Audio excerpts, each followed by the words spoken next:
Good morning. I'd like to welcome you to today's webinar. My name is Anja Lowitt. I'm a Deputy Associate Principal for Research and Knowledge Exchange at Strathclyde University in Glasgow in Scotland. And I'm the chair for today's session. Today's event is going to focus on two key aspects of research for international development: safeguarding and ensuring equality, diversity and inclusion, EDI, in research for international development. This event is part of a series of 3 online events on research and innovation and global development, aimed at researchers and research service staff, and jointly delivered by the Department for Business, Energy and Industrial Strategy, BEIS, and Universities UK International, UUKi. I'm delighted that we have an audience of over 350 researchers, UK and international, and as well research development staff members with us today. If you'd like to tweet about this event, please use the hashtag ODA funding. A couple of housekeeping rules. Everyone in the audience is muted and the videos are off. Audience members should use the questions function to ask questions during the event, and it would be helpful if you could state your name and the institution and also to whom your question is intended. The event will be recorded. The recording will be distributed after the webinar. And the recordings are also uploaded onto the UUKi's YouTube channel if you want to access them later through that way. Now we have 2 parts of the presentation today. We have the first part on safeguarding principles and implementation with contributions from the UK Collaborative on Development Research, UKCDR, and also from UK Research and Innovation, UKRI. And in the second part, we have a council from the session from British Council on equality, diversity and inclusion in research and international development. Our first speaker is Sheila Mburu. She is a research and policy officer at the UK Collaborative on Development Research, and I'd like to invite her to begin her presentation now. Great, thank you so much, Anja, and it's great to be joining you all today to talk about some of the work that UKCDR have been doing around safeguarding. So as Anja mentioned, I'm Sheila Mburu and I've been leading UKCDR's work on safeguarding, and today I'll be talking to you about the guidance that we produced on safeguarding, which focuses on preventing and addressing harm in international development research. But just to give a brief background for those of you who may be less familiar with UKCDR, so we're the UK Collaborative on Development Research, and we bring together research funders to really support them to maximise the impact of their collective investments in research for development. And our core members are FCDO, UKRI, Welcome, and the Department of Health and Social Care. And our work falls across 4 strategic areas. So the first is mapping, analysis and foresight, and that's really undertaking mapping of UK investments, either UK collective investments, either in a research thematic area or a specific geography. We also convene for collaboration and joint action across the funders, and we have a number of funder fora focused on different topics, so health, epidemics, disasters, research capacity strengthening, communications. And we also share information, guidance and best practice, which is where our safeguarding work falls into. And then lastly, we support the funders to act as a collective voice to shape policy. And again, that's where our safeguarding work falls into. Next slide, please. So just to give an outline of what I'll be discussing today, I'll talk about why this work is important, the scope of safeguarding is covered by our guidance, how we develop the guidance, what the guidance looks like for those of you who may not have come across it yet, and how it can be or has been used so far. Next slide, please. And so when we started this work, we really wanted to first address the question, why does the international development research sector need its own approach to safeguarding?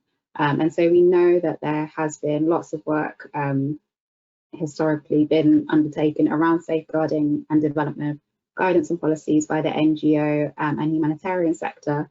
So we wanted to make sure that we weren't duplicating anything that already exists, but we're also aware that there are specific safeguarding issues that are relevant to the context of research undertaken internationally. And some of those things which we're aware of are kind of the gendered and racialized dynamics that can often exist within research undertaken internationally. There's often power dynamics, particularly in research partnerships between high and low and middle income countries, and also financial disparities, which can increase risk to safeguarding issues between international staff and local research staff, between senior and junior researchers, and between field workers and other research staff. We also know that there has been historically kind of this nature of drop in and out research, where researchers go into context internationally, and this can either place them at risk, as researchers often work in an isolated manner, but also can place the community at risk. And we've seen kind of in the past knowledge exploitation of these local communities, whether that's knowledge taken out from the community which doesn't return, data being taken out, or contributions not being valued and the benefits not coming back to the local community. Next slide, please. And so our work on safeguarding really wanted to address this in three ways. The first was really to support UK research funders to play a leadership role in setting tones and expectations around good safeguarding practice, to inform and improve how research institutes and organisations address and manage safeguarding issues, and also to work towards the adoption and implementation of joint principles and guidance across the sector. Next slide, please. Right. And so the scope of our work, as I mentioned, is specific to the international development research context. And the definition of safeguarding that we highlight in our guidance was jointly agreed by UK funders, and also an expert advisory group, which consisted of experts with a range of different expertise, from law to gender violence. And the definition that we agreed on was slightly broader than the FCDO definition of safeguarding, which focuses more on sexual exploitation, abuse and harassment. But we also wanted to include any broader forms of violence, exploitation and abuse which are relevant to research. So things like bullying, psychological abuse, physical violence and any others which fall under that, the broader forms of violence, exploitation and abuse. Next slide, please. And just to give you a sense of what we've done in developing the guidance, the first thing that we did really was aligning UK funders around a joint statement or joint commitment to raise safeguarding standards across the international development research sector. And this was launched in October 2018 at the then DFID, now FCDO Safeguarding Summit. And then we also wanted to provide an evidence base to highlight some of the issues, safeguarding issues which are specific to the context of international development research. And so we commissioned an evidence review to identify some of the key questions and the key issues, which was undertaken by a team at the University of Sussex. And from this, we produced an evidence review and a briefing paper highlighting the key safeguarding issues in the international development research sector, and also developing some very early draft good practice guidance. In the second phase of this work, we really wanted to further develop the good practice guidance, but we also wanted to make sure that we had the inclusion of perspectives from low and middle income countries where the research is being undertaken. And so we commissioned a team at the University of Liverpool who worked in partnership with the Liverpool School of Tropical Medicine and in-country consultation leads to undertake consultations in West Africa and South Asia and in Latin America. We also had a survey which was translated into 3 different languages, which went out again to a variety of different actors involved in the research process, to make sure that we captured all those perspectives in the development of our final principles and guidance. And then the guidance itself was launched earlier this year, and given the context of the pandemic, we published this alongside a companion piece exploring specific considerations, safeguarding considerations in the context of COVID and other global health emergencies. Next slide, please. And so the guidance itself really aims to support everyone involved in the research process to anticipate, mitigate, and address harms in the funding design and funding design, delivery, and dissemination of the research. It's structured around 4 key principles, which I'll touch on in later slides. And we really, based on actually the feedback from the global consultations, the guidance itself is not prescriptive, and the idea behind that was taking into consideration what we heard from both the survey and the in-country consultations, is that for it to be applicable to different contexts, it couldn't be too prescriptive. And so the guidance actually takes the form of questions which are tailored to key stakeholder groups involved in the research process. And this is to allow these groups to consider these questions and develop their own policies and guidance, which are more context specific. And then the last thing is the guidance also includes 6 case study examples of good practice. Next slide, please. I won't go too in depth with this, but this was just to highlight some of the things that came up from the evidence review in terms of what are some of the challenges of safeguarding in the international development research context. And I think one thing that came up really strongly was sometimes those in academia not necessarily thinking that safeguarding, as we defined it, applies to the academic context. And so we had things like safeguarding is that NGOs are not academia, or we're dealing with labs rather than refugees. And so our guidance really, the reason that we targeted the key stakeholder groups is that we wanted to highlight that safeguarding is something that should be considered for everyone involved in the research process. Next slide, please. And again, some of the things that came up in terms of barriers to reporting any safeguarding incidents. There was a fear of jeopardizing the research, which was kind of linked to also concerns about career prospects. And we saw that more commonly from early career researchers, for example, and from women who are engaged in research, which again maybe speaks to some of those gender dynamics in research that I highlighted at the beginning. There were concerns from field workers about what it means to be a good field worker, and some of them, I guess, believing that to be a good field worker, you have to be able to bear hardship, and that makes them less likely to report some safeguarding issues that might occur. And then another thing was around negative attitudes of colleagues and supervisors when incidents are reported. Next slide, please. Right, and so the guidance takes the form of 4 key principles, which were taken both from the survey and the in-country consultations. And the first one is around the rights of victims, survivors, and whistleblowers, and the fact that they should be central and that there should be meaningful and effective pathways for redress. The second thing that came up, and this came up really strongly particularly in the in-country consultations, was the importance of equity and fairness in the research process.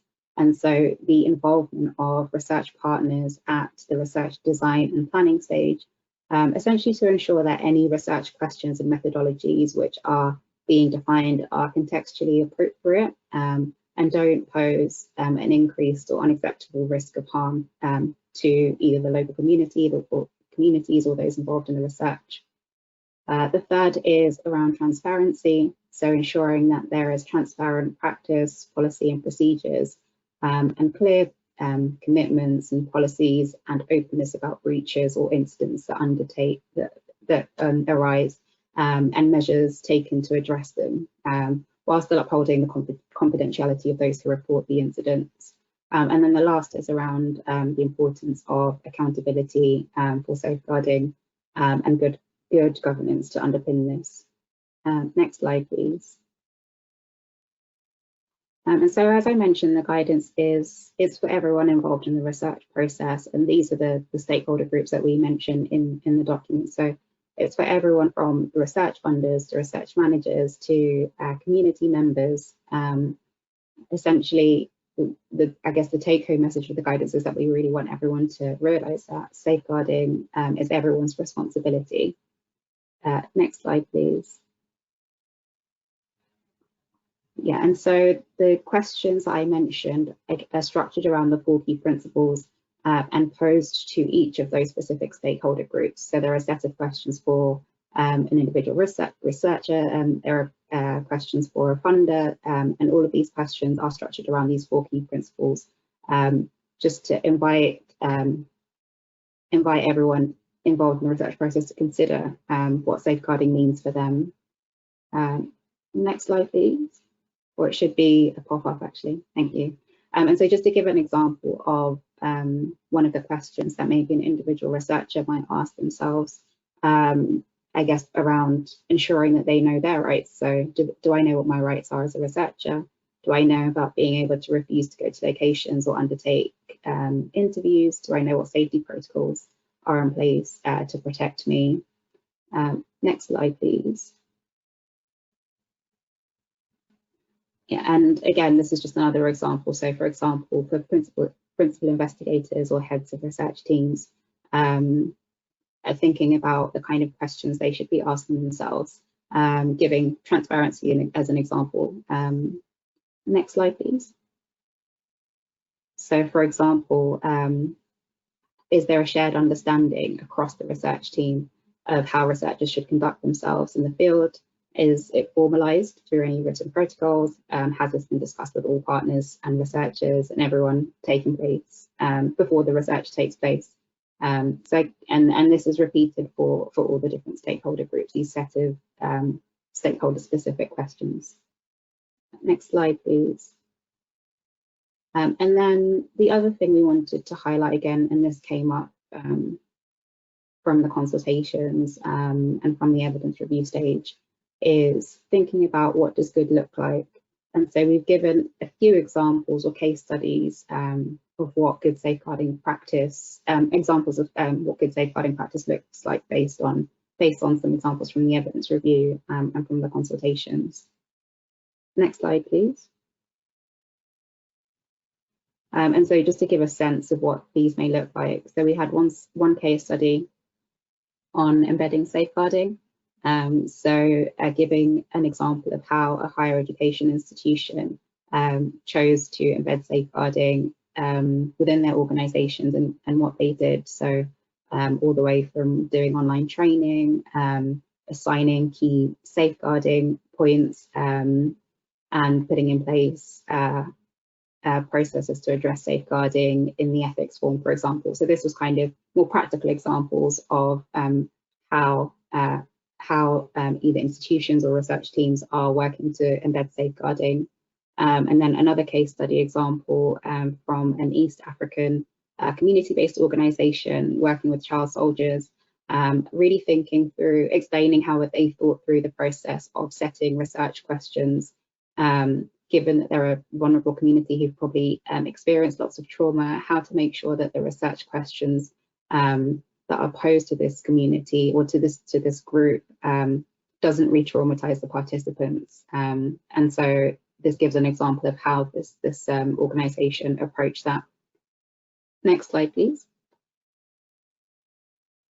And then, as I mentioned, we published a companion piece in relation to the current outbreak. So thinking about what additional safeguarding issues need to be considered, not just in the context of COVID, but also in the context of other global health emergencies. Again, this was framed around the 4 key principles, and although it does touch on some issues, the main guidance is really still the key source of safeguarding guidance.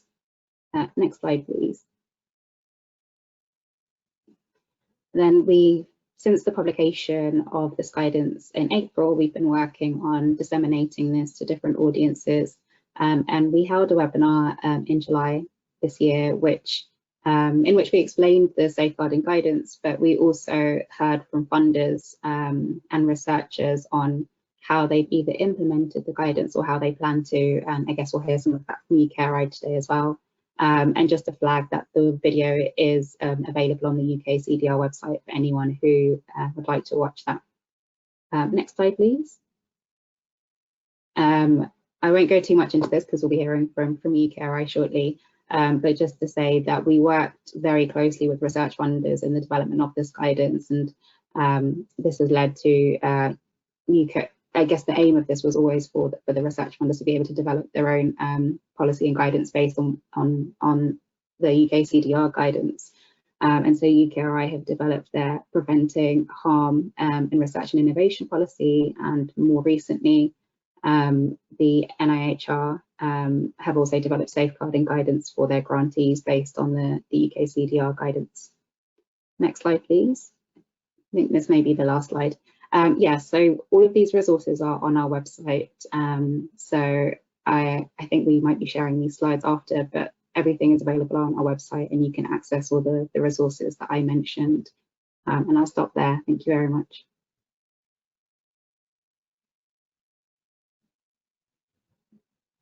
Thanks very much, Sheila, for this introduction to what we mean by safeguarding, and also for telling us more about the excellent work UKCDR has done to develop the guidance for researchers.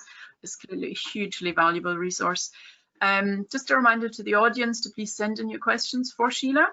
But before we go to these questions, we'll first of all hear from Baljinder Bains. Baljinder is a policy manager at UKRI, and she's going to tell us about UKRI's policy and expectations of award holders. So I'd like to invite Baljinder to join us now.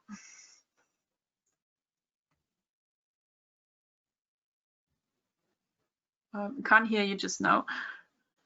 Line, if that's possible. Hello, Sheila. Right. Sorry, we brought in earlier than we had expected. I'll maybe just ask you one question that one of the panelists had, not panelists, one of the audience had already submitted to us. So in terms of the safeguarding guidelines, the guidelines may currently be a little UK biased, assuming that the processes and protocols exist uniformly everywhere else. Is this applicable in terms of safeguarding in the international development research context? And if not, what could the UK do to ensure safeguarding is based on principles and processes that are co-developed with the partners in those countries? Yeah, sure. It's a good question. I think that was a key question for us when we were developing the guidance. And the safeguarding guidance that was published was co-created with researchers from low and middle income countries for that exact reason. We wanted to make sure that we weren't imposing kind of the UK considerations of what safeguarding are without having that perspectives from low and middle income countries. And so that's why we had the safeguarding guidance developed in 2 phases. So the first phase was much more consulting with the UK research sector. And the second phase was this global consultation to try and ensure that the guidance itself really incorporated issues from those living and working in those contexts. And so the guidance was actually co-written as well by researchers from low and middle income countries who helped not just providing perspectives, but also actually devising the methodology of how the guidance would be produced. And then secondly, that's also why the guidance takes this question-based format, as opposed to being kind of really prescriptive rules, because we felt that there should be a guidance which anyone working in any context should be able to pick up and be able to apply to their different contexts. And we've already seen some examples of that. So, for example, an organisation in Sierra Leone who used the guidance to develop safeguarding training for their context. So it was definitely in the forefront when we were developing this guidance. And I know that UKRI aren't on the line yet, but I think they also made sure that their guidance wasn't prescriptive for that reason, so that it can be applied to different contexts. Thanks very much. Yeah, that is very important, is to have that sort of flexibility in the guidance, isn't it? So that it can really apply across all the sectors, and that core production element is coming through all the time.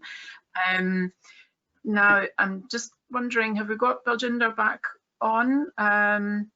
If not, we'll go to another question for you, Sheila. Let's do that. So here's another question, Sheila. As this is an issue for all research institutions, is there any thought of having some centralized online training around this that we can roll out to all research staff? And if not, does anyone know who can provide training in this area for all research staff and students? Any information on this? A little bit. There currently isn't any centralized training on safeguarding for the sector. I know that some institutions, for example, have chosen to develop their own training based on the guidance itself.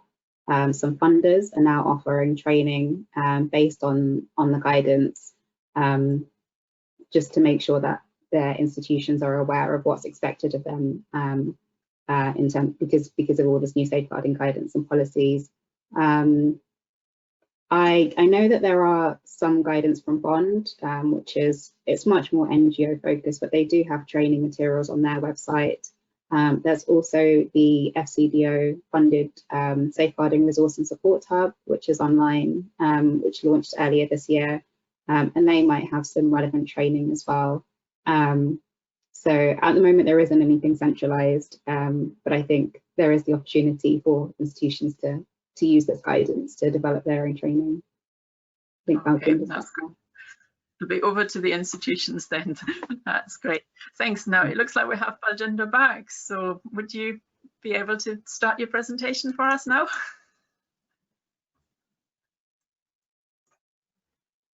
Oh, it looks like you're still on mute, Baljinder.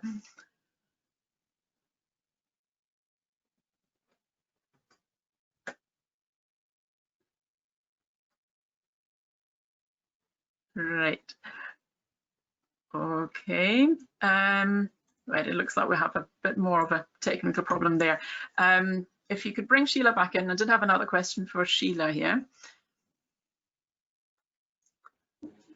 Sorry, Sheila. No worries. Well, so another question for you. Do you think a full project-specific safeguarding policy for each project will be required in the future by the funders? I guess it's more there. That's more probably a question for UKRI. I know that they have obviously their overarching policy, which I think will be the main one that they are expecting researchers to address. I couldn't answer about the research specific safeguarding considerations because I know that they are thinking through what applying that policy looks like. So maybe a question for Baljinder if she's able to rejoin. Okay, well, maybe leave this one for later then. Here's another one that's just coming through. Someone is asking, I'm leading on implementation to safeguarding approach in the UKRI GCRF hub, Tomorrow's Cities. The definition and scope I've used in our draft policy is any harm caused to any person through any activity. I took this definition as it was my broad reading of your definition, and my plan is to refine and refocus our definition through engagement with our partners. So far, the primary safeguarding concerns that have come up are not directly related to sexual abuse and harm, etc. My question is, aside from the historical definition of safeguarding, is there a reason that sexual abuse is made so prominent in your definition? Yeah, and I think that did come up from FCDO, for example, and that being an issue that happens often in international contexts. And even with COVID, we've seen kind of gender-based violence and lots of things increasing. So we felt it was important to include that, and particularly from the FCDO context, we've been working in the international development space and in research for a long time, and felt it was really important to have that. But I will say through the consultations, there were other things that came up that I guess we were aware of, but probably weren't expecting to be as prominent. So things like financial exploitation, which is covered by the kind of catch-all scope that we have for safeguarding. That was something that came up as being really important to low middle income researchers, and thinking about how to address the kind of financial disparities that occur between local and international researchers. So I guess that's something that came up that is included in the definition that we weren't expecting. But we do still think it's appropriate to have the sexual exploitation, abuse and harassment in the definition. Okay, thanks. Right, we seem to have Baljinder back again. Let's see if we can hear you now. Right, are you ready to give us your presentation now? I think its sound is still not working. No, yes, the gods of technology are not on your side today, Baljinder. Okay, right. Another question for you, Sheila, while we'll try and solve this again. You've obviously just gone through a huge exercise coming up with this guidance, but Mel from Sheffield is asking, building on this excellent work, what activities are planned and what is next?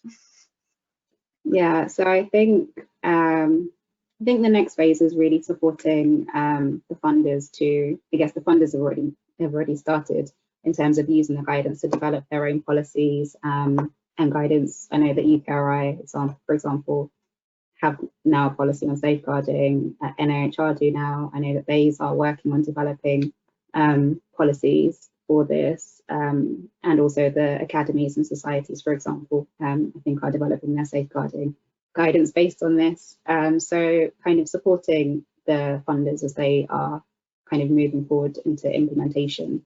And then also sharing the guidance with research institutions. So we're kind of in this dissemination phase, disseminating the guidance so that people are aware of it and supporting uptake of it in any way that we can.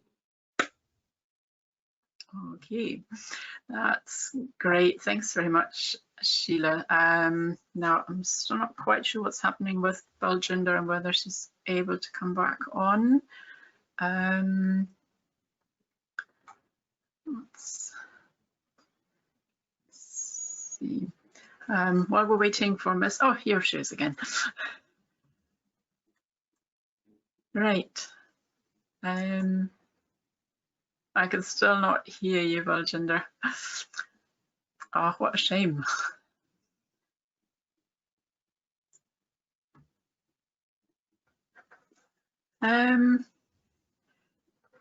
Right, just got another message through some, oh, Baljinder's disappeared again, some audience reflection. It would be really good to have a centralized online training facility. Since the funders are all got together to work on this, it would make sense for the training to be centralized to at least cover the basics. Then individual institutions can focus on what is more relevant to them. Yeah. So would that be a next step that you'd be able to coordinate, or someone else should coordinate this? What do you think? I mean, it's really helpful to hear from the research community that that's something that would be important. And I think it's a message we've been hearing a lot. So I think it's something for us as UKCDR to maybe take back to the funders and discuss if that's something that could be done and what next steps for that would look like. So it's not currently in development, but it's something we'll definitely take back from this to them. Yeah. Okay, so right, just getting a message through from Baljinder that she's joined again through the computer. So if she will appear on the screen again, we'll give it another try, and if not, we're going to move on to the next topic, I think, and then come back to her later on. Let's just see, while we're waiting for her to come on, just, oh, there she is. Hello. Right, I still cannot hear you, which is very, very frustrating. How about now? Ah, now I've got you. I can hear you. Okay. Fantastic. Oh, I'm so glad. Okay, well, right. I feel like Without we're further ado, ready. So hello everybody, and thank you for bearing with me with all the sound issues, but I'm hoping that now I can go through my presentation for you all. So as mentioned, my name is Baljinder Bains, and I'll be presenting to you a number of slides around the UKRI Preventing Harm, Safeguarding in Research and Innovation Policy. So if we can move on to the next slide, please. I really think it's worth reiterating that the definition of preventing harm that we're working to is preventing and addressing sexual exploitation, abuse or harassment plus broader forms of violence, exploitation and abuse, such as bullying, psychological abuse, and physical violence to research and innovation participants, communities and staff. And this was a definition, as mentioned by Sheila, that was agreed by UK funders of international development research. And so really it's about how research and innovation activities are conducted and how staff, student and associate personnel, visitors, advisors, etc. conduct themselves. And so when thinking about preventing harm and the breadth of the definition of this policy, it's really good for you all to consider 3 key areas. And these are outlined in my next slide, please. And so these key areas, as outlined here, are the ethical conduct of research and innovation, health and safety of project staff and associate personnel, and the conduct of project staff, associate personnel or visitors involved in research and innovation projects towards research participants, the broader community with which they engage while conducting field studies and or other members of the project team.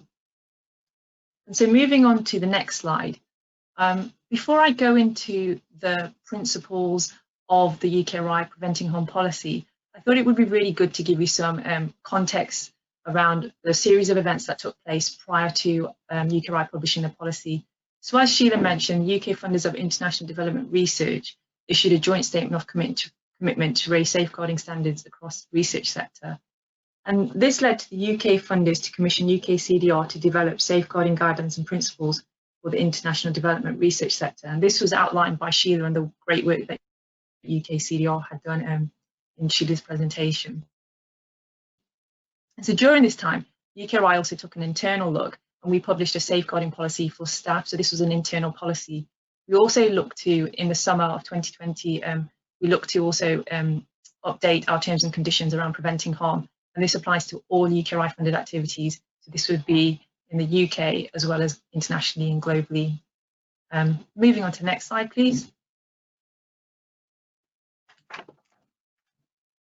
And so in May 2020, UKRI published our Preventing Harm in Research and Innovation policy.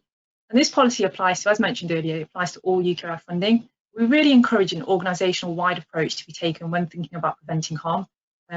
This is really important because evidence has shown that taking an organisational wide approach is a really good way of preventing cases falling through the cracks and when it comes to safeguarding and preventing harm. And so if we can move on to the next slide, please. So the aim of this policy is to provide a framework to help enhance the culture of preventing harm across the research and innovation sector, building on good practice where it exists. And so I think it's really important for me to say at this point that UKRI appreciate that many organisations have really good, robust safeguarding and preventing harm practices already in place. We really want to work with organisations to build on a culture of good practice and kind of really highlight any gaps that might be present and to think about those. So the scope of the policy is the expectation that all reasonable steps are taken to prevent and address sexual exploitation, abuse and harassment, bullying, psychological abuse and physical violence occurring to individuals that are employed on, participate in, or otherwise come into contact with research and innovation activities funded by UKRI. Could we please move on to the next slide?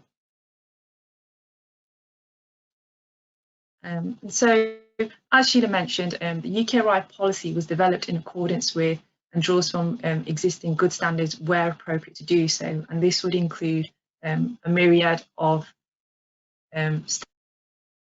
standards from different agencies, including the UKCDR work around the evidence review and consultation report. And so the purpose of the UKRI policy was to not only build on these existing standards and expectations, but to do so in a way that we're aligned with requirements between other funders and the sector broadly. I think this is really important.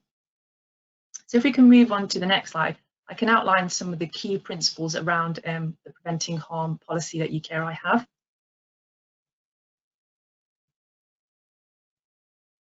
And so these key policy principles are outlined on this slide, and I'll just briefly go through them. So there's an expectation through the policy that everyone involved in UKRI funded research and innovation activities has a role to play by anticipating and mitigating the risks associated with their activities and by reporting concerns or incidents if they do occur.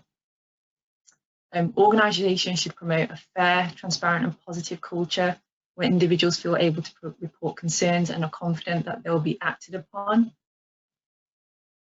Organisations must have appropriate policies and procedures in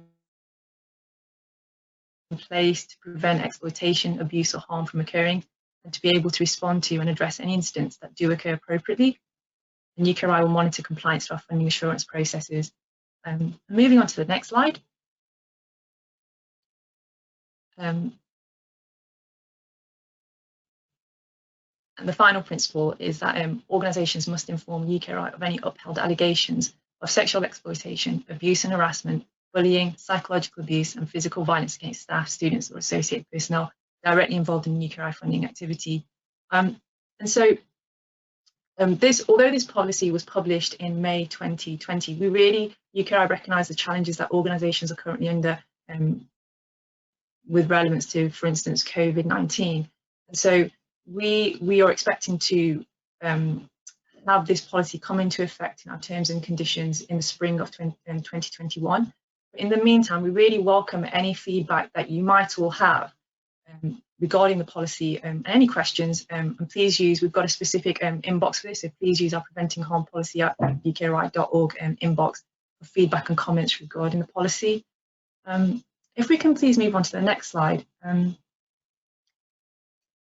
I wanted to kind of really finish off my presentation with some key resources and training. And I know there was a question that Sheila answered a little bit earlier while I was having my technical issues around training and resource and guidance. And I think Sheila's absolutely right in the sense of there is training by Bond and CHS Alliances. You can see the links at the bottom, and these are really good initial training places to access, I guess is what I'm trying to say.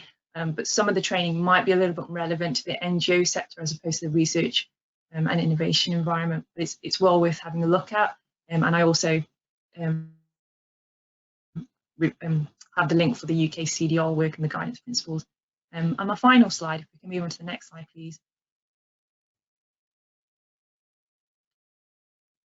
I think it's really worth also mentioning the report and learning resource for promoting fair and equitable partnerships. Some of the work that UKCDR did during the community consultation identified that equity and fairness is a key factor in helping to mitigate risks of exploitation and abuse or harm, and really help reduce the power imbalances. So this is taking a look at this report, if you haven't already done so, could be a really proactive way of starting to work towards how you might think about preventing harm in different contexts. And so I'm happy to finish there and open up to any questions if that's okay. Thank you everybody for listening.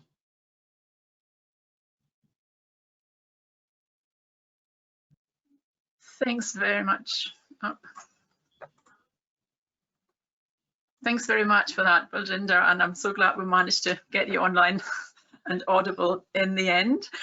And thanks again to Sheila for picking up all those questions to fill the gap. Yes, thanks for me. And a great thanks to our background team as well of managing to solve the technical problem in the end.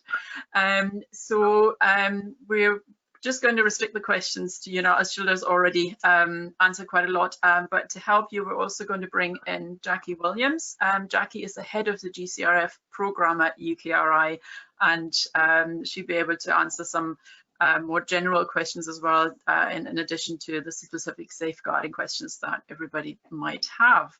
As our first question, institutions have had difficulties paying international partners due to complexities in international banking, sometimes with researchers being unpaid for a length of time.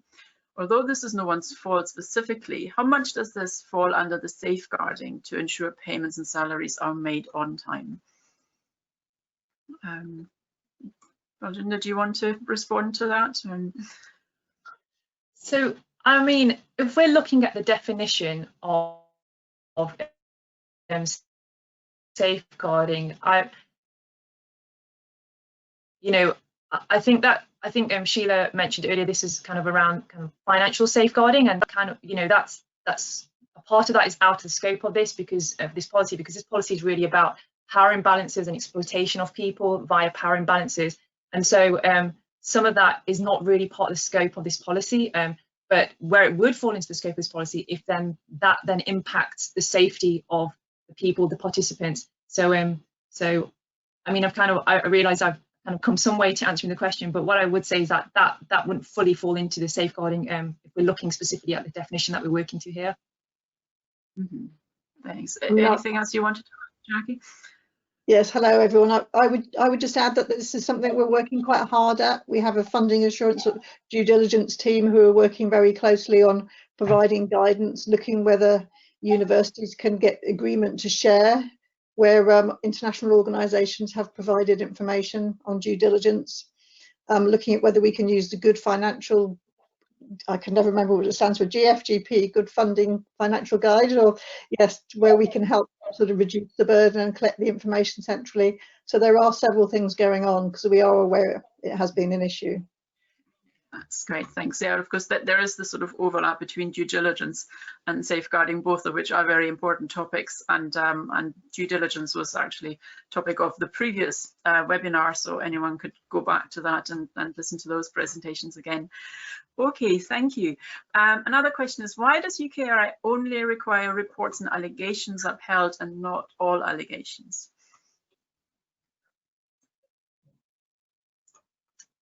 Oh, yeah, sorry, so what I would say is that we took the decision to only ask for upheld allegations at this stage. I would like to say that this is an initial policy, and we will be conducting an evaluation at some point and looking at the impact of the policy, and that could be something that we might want to reconsider. But at this stage, we thought it fair to only ask for information around upheld allegations. But what I would say also is that through our funding assurance processes, we will be asking for information around all allegations in terms of really just high level information. So no names, but really kind of as a way of understanding how organisations are processing allegations and drawing them to a conclusion. So although we specifically will ask for upheld allegations and information around that, through the funding assurance process, we will be asking for information around all allegations, just to ensure that organisations have appropriate processes in place. Okay. Another question is, sometimes the very nature of a research project could cause safeguarding issues for partners in the lower and middle income countries, for example, stigma associated with some diseases being researched. How can we collectively ensure that individuals and partners are protected within their own environments and beyond? Baljinder, do you want to answer this one? Yes, I can answer that. Thanks, Anya. So what I would say is that's really one of the fundamental crux of why UKRI wants to have a preventing harm policy in place, to ensure that when research projects were going ahead, that organisations had standard procedures in place and good robust procedures in place to ensure that those kind of problems were anticipated, mitigated and addressed. So one of the ways that organisations can work towards ensuring safeguarding is to be thinking about external partnerships. So be having really good discussions with partners in ELMIC countries around how to co-develop these projects, so they're well aware of any issues that might occur and how they might want to kind of mitigate against those issues. Okay, Jacqui, did you have anything to add? No, I would just second what Baljinder said about it's vital to anticipate this from the start and design the research to accommodate this. Yes, yeah, very important point, isn't it? Okay, and our last question. Developing an equitable and contextually relevant safeguarding policy and approach takes a huge amount of resource, time, budget, expertise, experience, leadership, etc. But the way in which resources and priorities are set up in GCRF research programmes often don't match this requirement. What will GCRF do to ensure these resources are in place in future? Maybe that's a question for you, Jacqui, to start off with. I think I don't know if Baljinder can add. I would question why you're saying they're not in place. It's for researchers to apply for what they need, and so if it's not in place, it's because they're not being applied for or not being included in the project. So we would encourage people as they're designing their research project and their proposal to think about what they need for safeguarding requirements and to ensure they include those. Mm-hmm.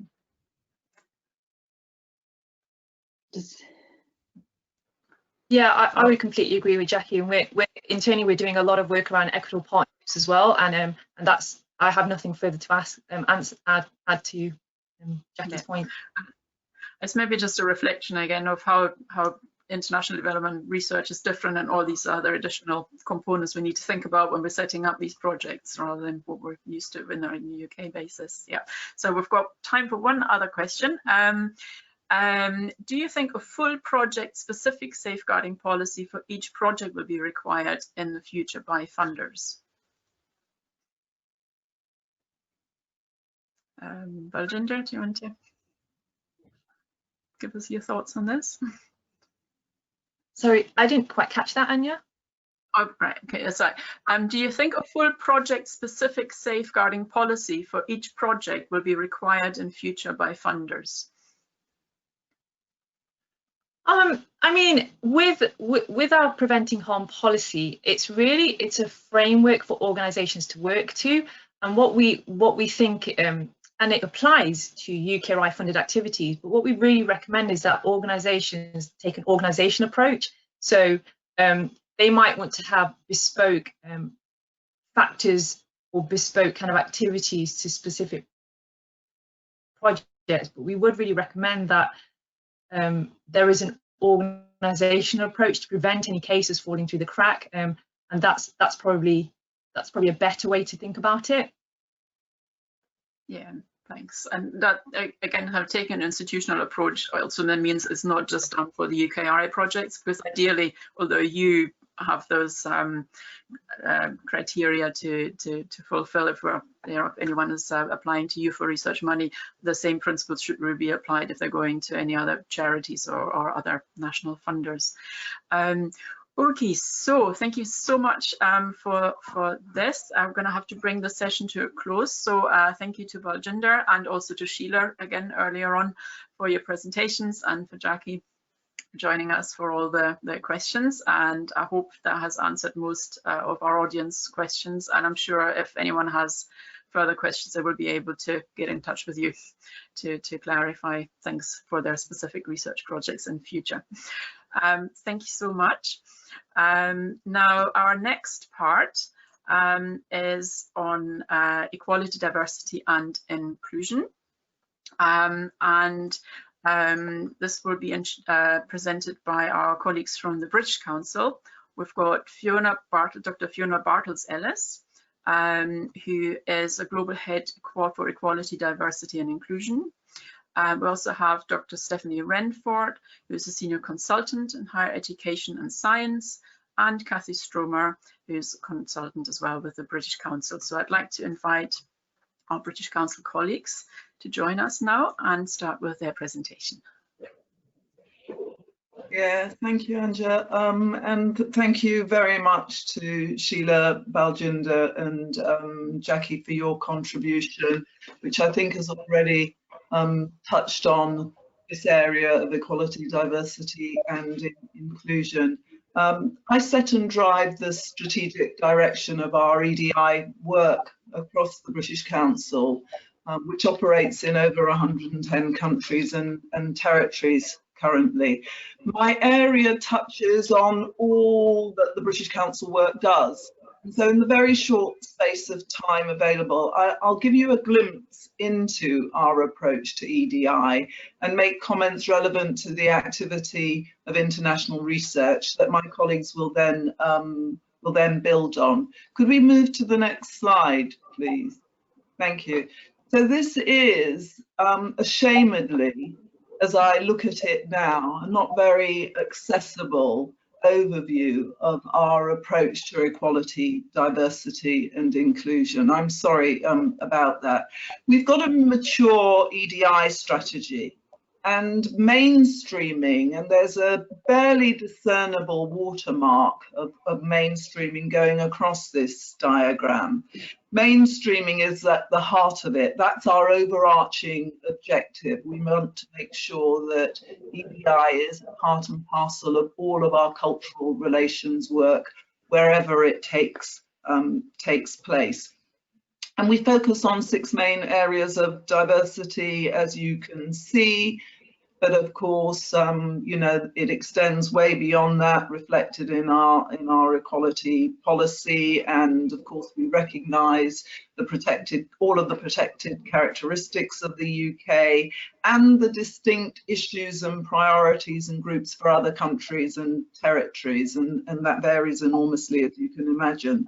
There are business, moral and legal strands we seek to balance and draw on to support EDI, and some key tools that we draw on, represented in the next slide, please. So this is just a summary of some of the key tools that we draw on and that inform our work, because the real challenge is to move from espousal into applied, and to close the gap between rhetoric and reality. And these tools are being expanded as we speak and as we address the realities of COVID. One of the things that we've been doing that is highly relevant to the previous session is to think about safeguarding issues in the context of online provision. As we move a lot of our teaching online, our teaching of young learners online, we are confronting, I think, completely unexpected in some instances, safeguarding issues as a result of that, EDI issues as a result of that. So accessibility through the online virtual space that we are now occupying is a growing area for us, and one that we're having to tackle. And of course, Black Lives Matters and the attention being given to race equality and racisms is also something that's going to result in an expanded suite of tools which help enable mainstreaming to take place and bring alive EDI and EDI practice and strengthen it. I want to highlight in the next slide, please, a few points from this.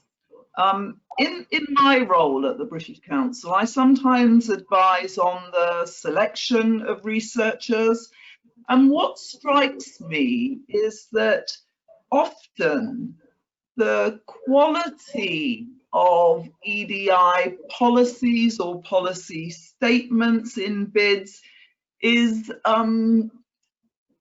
concerning. It often feels like there's a cut and paste job that has taken place.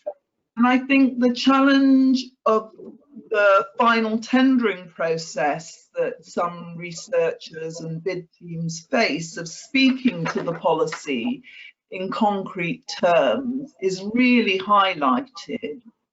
There are also issues relating to ethics, consent, data security, redress, accountability in research, which have thrown up a range of issues I've been pulled into to try and support the organisation to address. I'm sometimes concerned about the paucity of attention given to intersectionality within research proposals and bids, and the data gathering and the analysis stages, and you know, the representation of findings as well, and also to the sensitivity around the handling of these cultural issues that are so important in the international space. So, you know, lots of issues that we're confronting that actually have a much greater spotlight on them now than they did before. So, you know, in the cultural kind of sensitivity space, you know, gender matching of researchers and research participants feeling concerned about confidentiality and sharing perspectives that run counter to the national position or the national narrative. issues around how one incentivizes respondents, rewards respondents or doesn't. At the British Council, we have to be aware of issues of vicarious liability and duty of care that are sometimes thrown up through the research process and indeed in other processes. But they have a particular dimension that challenges us in the international space. And this is all part of managing risk enhanced by our adult safeguarding responsibilities, as well as heightened scrutiny of EDI and demands for transparency and strong alignment between what we say and what we do and accountability. So, you know, there are a number of issues, some of which I've just touched on in this slide, that it would be great for us as people concerned with good quality research, with research that has EDI at its heart, to give consideration to. And then just finally, increasingly organisations are giving attention to an anti-racist statement and are looking in quite a scrutinous way at whether there is attention to a zero tolerance approach in safeguarding all the EDI space. So I'll stop there and hand over to my colleagues, Stephanie and Kathy. Thank you. Thanks very much for the overview, Fiona. This is great. Our part will build on some of the things that Fiona has outlined, but with a specific focus on the kind of support we can give to our grantees, our applicants, specifically under the Newton Fund, and also we will talk a little bit more about the requirements in the EDI space for applicants. And I mention here the Newton Fund because some of you on the call may be aware the British Council is one of 7 UK delivery partners for the Newton Fund. So this is one of our main programs that we are delivering in the science and research space. We will share a link to our website later on, so you can see what kind of programs we are delivering under the fund. Next slide, please. So the first point I would like to highlight, and actually this is a really important point, is around financial support. And I think this is really important for everyone to know who is thinking about applying for a Newton Fund grant delivered by the British Council. So we do offer financial contribution for tackling barriers to equality, diversity and inclusion. And costs, for example, that we can cover could include, it's not limited, this is not an exhaustive list, additional childcare costs, for example, or any costs that have to do with measures that need to be put in place to allow researchers or team members of a research team to participate in the program if they have, for example, a disability or any other special needs. And I think it's really important to say that this is when we publish our calls. You will find this on the website and in our call guidelines. So please do contact us and speak to us if you are in the application process. We are very, very happy to help and look into options to allow everyone to take part in the program. Next slide, please. So now I would like to speak specifically about one of our requirements around gender equality. And I'm sure a lot of you out there are already aware of the requirement to submit a gender equality statement as part of the application under the Newton Fund or under GCRF. This is gender equality statements have been created by UKRI, so I think at this point it's not something that the British Council has invented. So it's been around since 2019, and many of you have probably come across these statements already. And why do we do this? Because there's a legal requirement under the 2014 International Development Gender Equality Act to ensure that everything that is funded under the Newton Fund, GCRF and other ODA funds is in line with this regulation. I'm just going to read it out for everyone in case people can't see what's on the slide.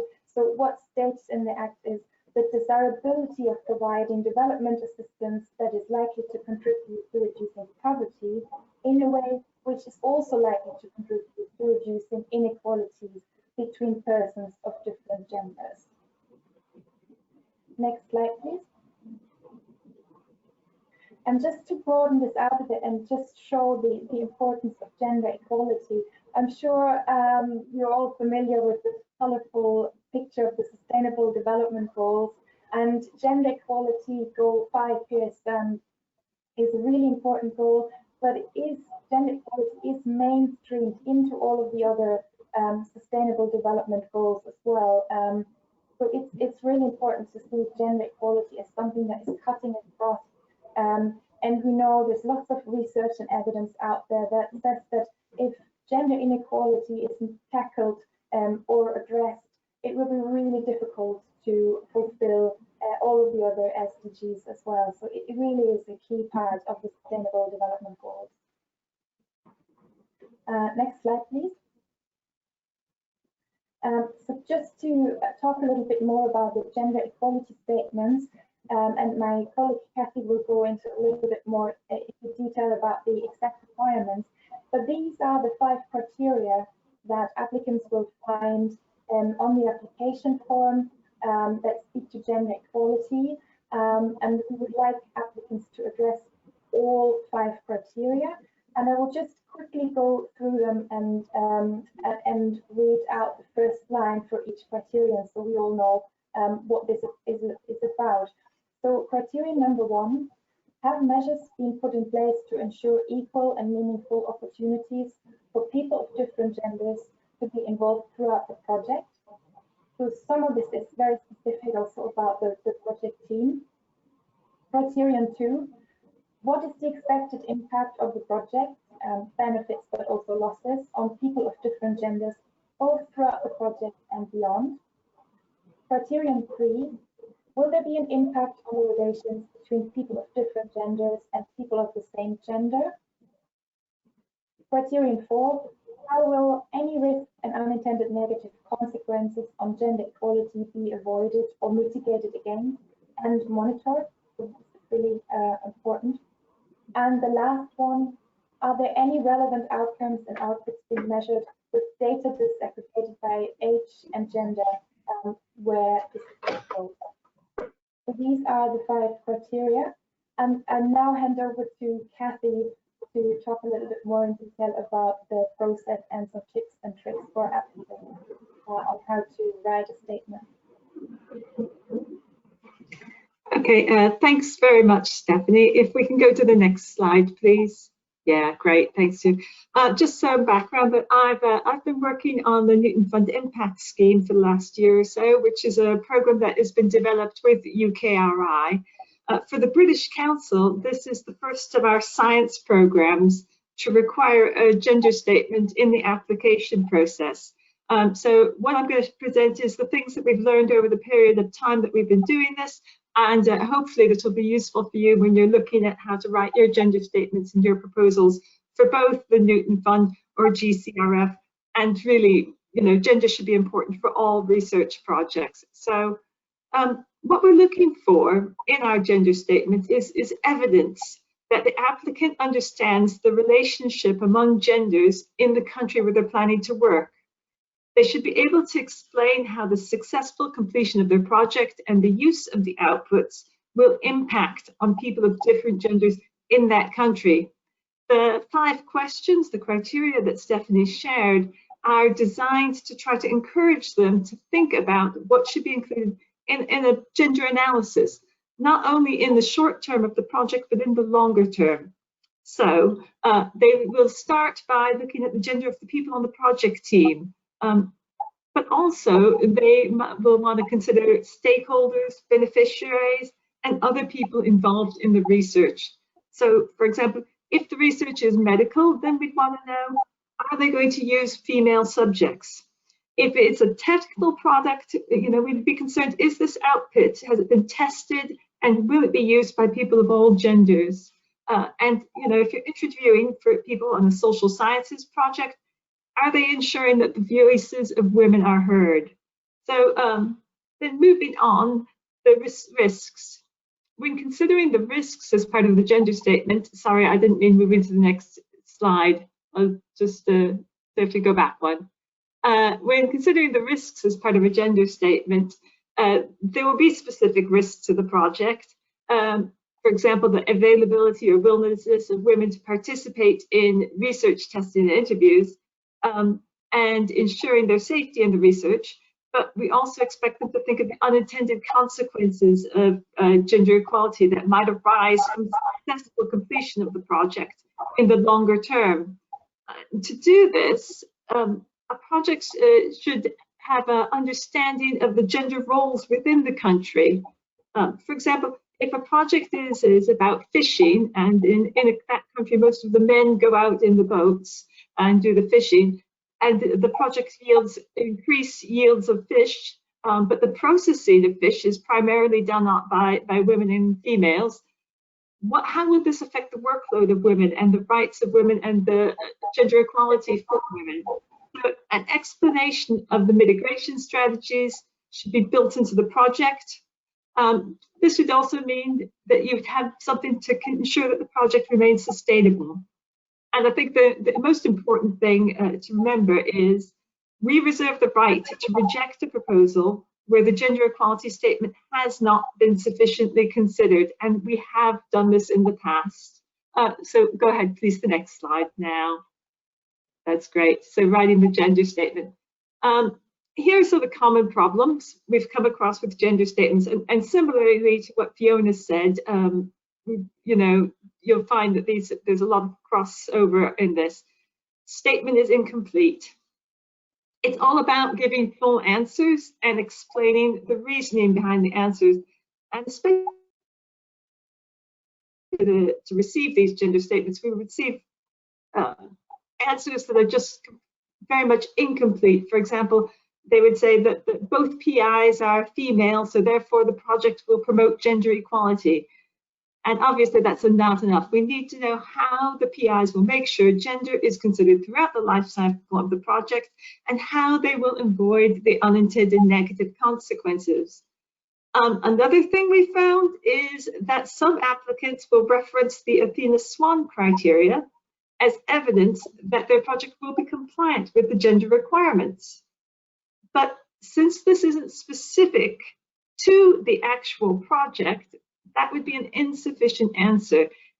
Even writing out this Athena Swan charter and copying and pasting that into the application and then including information about the university's policies doesn't tell us how the policy will be implemented in the project itself.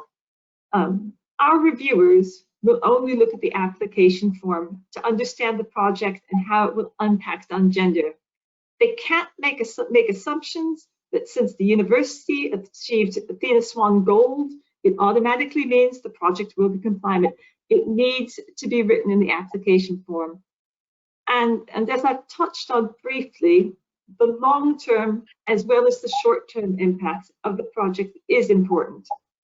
On projects receiving ODA funding, where there's this legal requirement to include a gender statement, the applicants will have had to write a route to impact for the project. So if they've considered the impact of the project generally, they should also be looking at the impact on gender relations and include that in the gender statement. Lastly, if something's not specific to the project, these insufficient answers, then it should be explained. However, a project which is really thought about the implications of gender won't have sections that are not applicable. Most projects, for example, will have a capacity building element. So even if you're doing something that's just early stage research, you should be able to demonstrate that you've included people of different genders in the training and then be able to provide disaggregated data about what training they've done and how their skills have improved. So if we could go to the next slide then. Yeah, so the tips for writing a gender equality statement. start writing your statement early. And really, what we want to say is that gender shouldn't be seen as an add-on to the project plan. The PIs may be tempted to work out the project details. I mean, there's a lot of work at the startup to find their partner, to write up the timeline, and then try to squeeze in the gender analysis. But this is not going to lead to sufficient statement. It could be potentially insufficient. It's likely to be weak.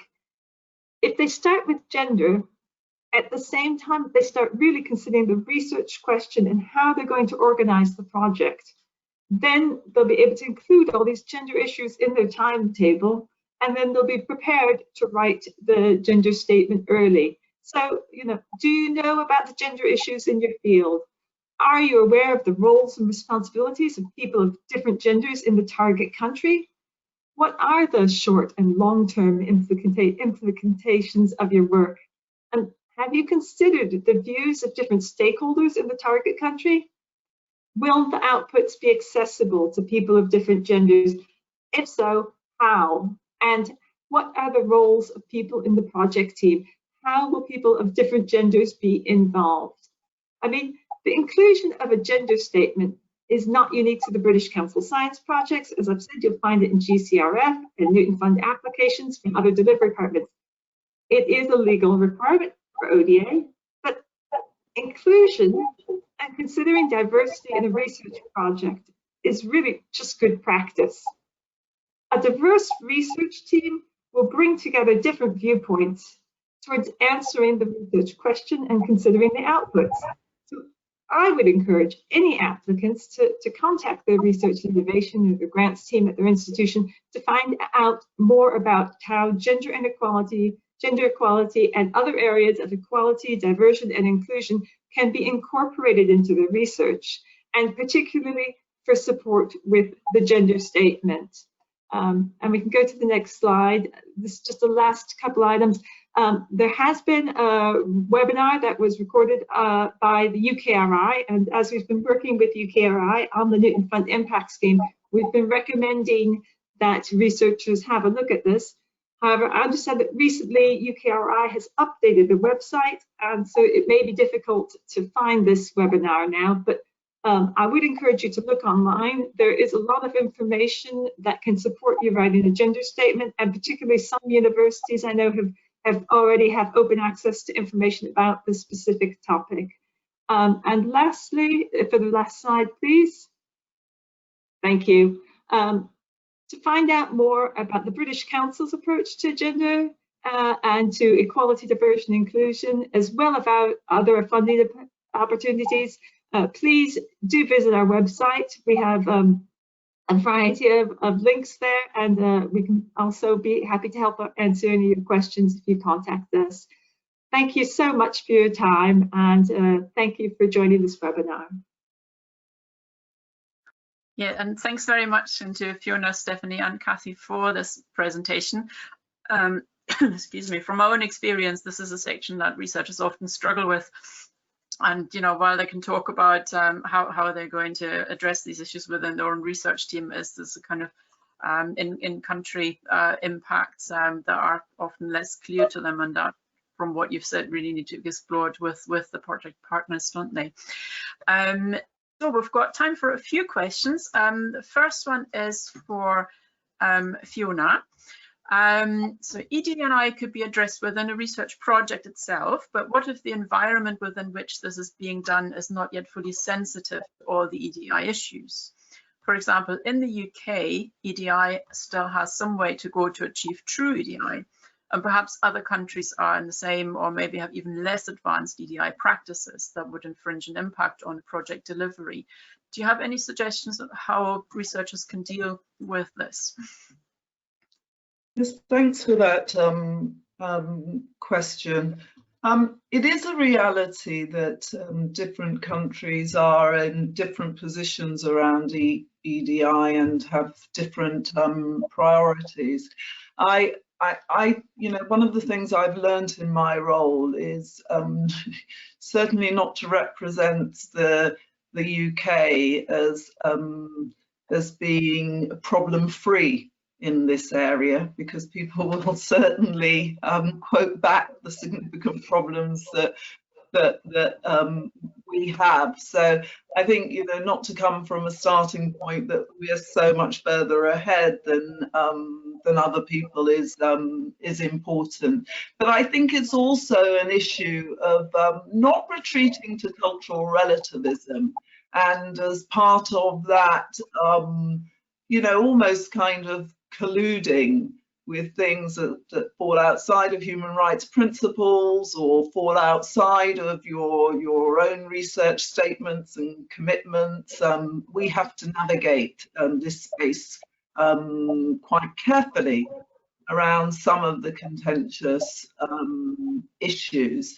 But there's often a need for safety to talk about issues that are perhaps suppressed, or where a country is overtly in a different place. And I think this is where the skills of researchers and the values of researchers and the researchers' stance come into play. But I was struck by you know, what colleagues had said, and they've said throughout this session.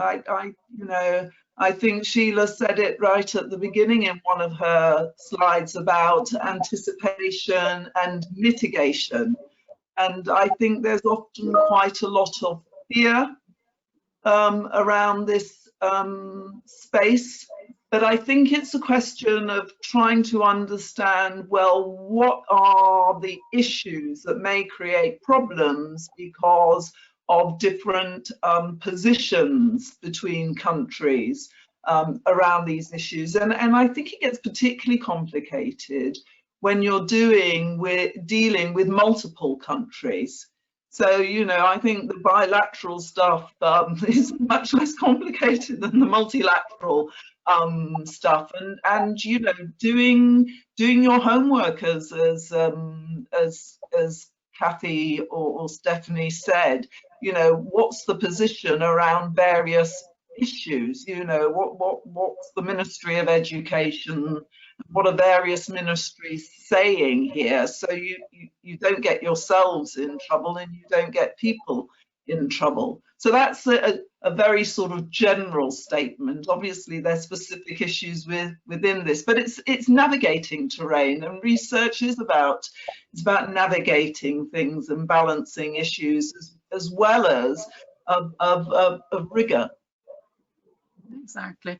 I think nobody has kind of got the perfect answer to it, but we need to be aware of the issues and try and address them. Stephanie, yes, you wanted to add something. To add to that, specifically for our grantees and science and research, and Fiona has outlined it already really beautifully, but just to say, we do have countries we work with, we do have obviously national funding partners there as well. We work with very closely, and before we start a program, we do have an agreement with them where we agree on EDI standards, and we are always keen to hear from from our grantees, from researchers, if they're encountering any issues that we could then maybe take up and discuss with our partners and see if we can find a way, because there is a lot of expertise in country we can draw on to understand the context better and to help if there are any specific issues. That's really useful to know. That means that not everybody has to deal with the problems by themselves. Very good. Let's quickly move on to the next question as we're running out of time. This is one for Stephanie again. Is the financial support for EDI, for example, childcare, in addition to research funding, or must it be funded within the research budget that is proposed? That's a really good question, and it's a question we always have to look into on a case-by-case basis. Ideally, it should be in addition to the research funding, and this is what we're aiming at. So we would really ask people to speak to us. It can be so different from, each case is individual, and some people may need more financial support than others. So it really is a case-by-case decision. But we're aiming to, not make this part of the grant. but have this in addition. Yeah. Okay, thank you. And another question was in relation, so we've already talked a lot about gender now, but there's also other issues of inclusion, diversity, sort of race, disability, etc. So are there any plans to kind of also have statements on race or disability, or how do we actually create something that is truly inclusive and doesn't just focus on the gender issue? Cassie, do you maybe want to have a... Sure. I mean, obviously that is the ultimate goal, is that all projects would consider not just gender, but these other EDI issues in the project. At the moment, we are only, we've included gender because it is a legal requirement, and we need to demonstrate to the UK government that we are, being, gender inclusive, and that they're meeting that, our projects are meeting that ODA requirement. We would hope that institutions will be looking at their projects as well, and that, if they've got an institutional policy that says something about these EDI issues, that they would also be making sure that their projects adhere to those inclusion criteria. But at the moment, we've not got the capacity to include that in our application forms, at least for the British Council Science Team. I can't speak for other delivery partners or for other research organisations. Okay, thank you. And one very quick last answer. This is, do the speakers consider that having institutional support in terms of providing support and resources to applicants may give an enhanced appearance of compliance without substance? Would having an expert in gender intersectionality as a co-I or an advisor, sorry, just trying to get lost of the question, should that become desirable within projects? Basically, if you do have co-Is that can specifically advise on EDI issues. I think there was another talk that we had the other day, which was talking about impact in ODA projects. And one of the things they said was that having a multidisciplinary team is the best way to ensure that you have impact. And certainly having somebody who is helping you write the gender statement and working with you to make sure the project is gender inclusive is the best way. And certainly something we would encourage, whether they're written as a co-PI or one of the associate PIs in the project. I think that would be useful for a project. Yes, thank you. Thank you. Thanks, Kathy. Okay, so unfortunately, that's all we have time for today. We should explore these issues further, as both of the topics that we have addressed are hugely important. But I hope that the knowledge our contributors shared with us is going to have provided you with lots of food for thought on how we can tackle both the safeguarding and the EDI issues in your current as well as future research projects. So very big thank you again to all the speakers as well as the audience for the invaluable participation. The presentations and the questions have really helped make this into a really interesting event. And thanks very much also to our team for working very hard in the background to solve our unexpected technical problems. This was the final event in the series on research and innovation. However, remember, you will be able to access the recording of this as well as the other webinars on the YouTube channel.